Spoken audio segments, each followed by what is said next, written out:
Hey, it's Geoff from Wrestle Radio Australia. I'm having a chat with Nate Hunter, who has really quickly, as I told you last week, become one of our favourites around the scene, and you were nice enough to tell me you're listening in. Where do you get your style from? Who do you think influenced your style most? I think it's got to do with a lot with my coaching. Phil, Josh, Sid, Emma. They're some of the very best in the country, so I try my best to replicate some of the things they do and some of the fundamentals that they teach me. My biggest inspiration is MJF.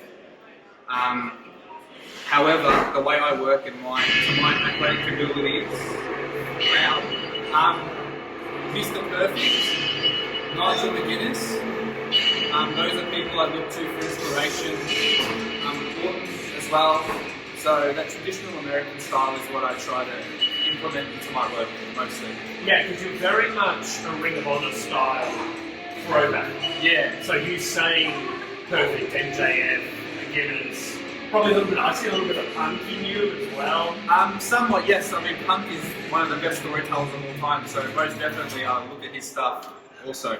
Now, not just at Mayhem, but also at places like Oz Pro Wrestling, Yep. You're beginning to increase your identity, definitely in Melbourne and probably a little bit all around Australia. Where do you see Nate Hunter by the end of 2025? By the end of 2025, I honestly hope I just get as much exposure as possible. So I see myself wrestling as much as I can, wrestling as many places as I can to get those reps up, but at the end of the day, I'm not going to become a better wrestler being picky with where I work, sitting on my couch. So try wrestle as much as possible. Hopefully I'll be full by the end of the year. Well, we'd love to see you there. Yeah. Now, Nate Hunter is an obnoxious asshole. Yeah. You're not. How do you reconcile that? How do you put yourself into that? I think I'm a very self-confident person by just naturally. I'm a self-confident person, and I'm always quick off the tongue naturally. And I think I just kind of accentuate some of my worst values of a person. And the things, if I was sitting across from you at a train station, the things that I say to the people out there is what I keep in my head. But when I'm out there in the ring, I get to say, that beanie looks stupid, you know? Yeah. That type of thing. So, yeah, that's how I make the distinction, is just keep your mouth shut when you're out and about and say it all when you're in the ring. Now, tonight you've got a six-way. Yeah.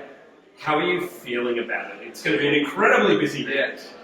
How I'm feeling, I'm very excited.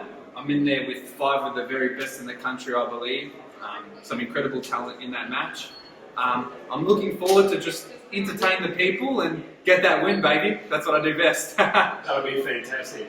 And you obviously train at Relentless. Yeah. You're training, as you said, with Yeah. Sid and Emma and Phil and JXT. Yeah. And how much have they inputted into what you do and the way you wrestle? Tremendously. I mean, in talking to them in conversations, just talking about the business in general, just asking them what they would do in certain situations, they really helped me tremendously. Even just working, like when I worked Emma recently, I learned so much from her just in the way she looks at wrestling. Same with Phil when I worked him. And yeah, Sid always is one of the best people to talk to when it comes to psychology. I mean, I remember being at a point when I was watching my matches, I was like, my stuff looks a bit clunky at times and I can't put my head on it. And he goes, just put on a hold and trust me. And so that helped me tremendously also. So a bit from everyone, is I'd say. Just in conversation, in talking, you tend to learn, just like you do in life experience. That's fantastic. Yeah. Now, at some point, do you think Nate will ever get the fans on side and G people? Because you seem to love being a heel. Like, you seem to really enjoy it. Yeah, it comes natural to me, and I think it's what I excel at. I'm very confident in my ability if I were to turn good. If the person with the pencil had the right thing and they presented it to me, I'd take on the challenge.